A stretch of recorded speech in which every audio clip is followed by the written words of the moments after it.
Douloureux exercice que celui de jeter un coup d'œil sur la saison passée quand elle a un arrière-goût aussi amer que cette année.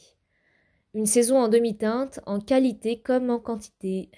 Pour remettre mon prix Mortimer, je me suis replongée dans les spectacles que j'avais vus cette saison et je me suis rendu compte que j'avais souvent été grognon, plus morue que mordu cette année. Et encore, je vous ai épargné bon nombre de grogneries car j'ai critiqué moins de la moitié des spectacles que j'ai vus. Il aurait été plus simple de décerner le Mortimer de la plus grande déception, celui du plus gros ratage, celui de l'incompréhension la plus totale, celui du hors-sujet, celui de l'arrogance, j'en passe, et des meilleurs, mais la période est suffisamment sombre et cruelle pour que je n'en rajoute pas encore une couche.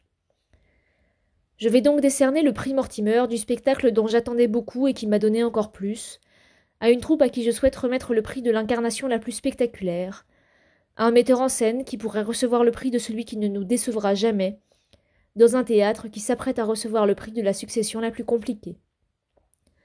Sans aucune originalité, c'est donc à Contes et légendes de Joël Pomera que je remets mon prix Mortimer de la saison 19-20.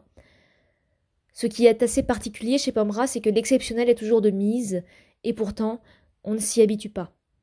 Ce spectacle renouvelle encore une fois cet exploit de traiter de thèmes fondamentaux sous une apparence simple, en tout cas accessible, en laissant des possibilités de réflexion partout, mais sans jamais perdre en objectivité. Un grand moment de théâtre à partager. Et puisqu'on parle de saison en demi-teinte, il faut être juste et penser à l'autre moitié de teinte qu'on a tendance à oublier, celle qu'on ne verra jamais ou qui sera peut-être reportée.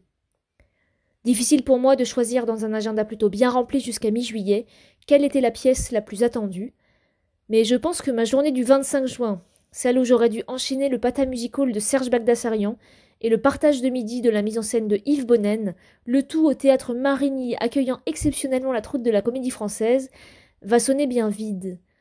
Mais bon, haut les cœurs, et qui sait ce que nous réservera ce jour-là la chaîne du théâtre français, la comédie continue.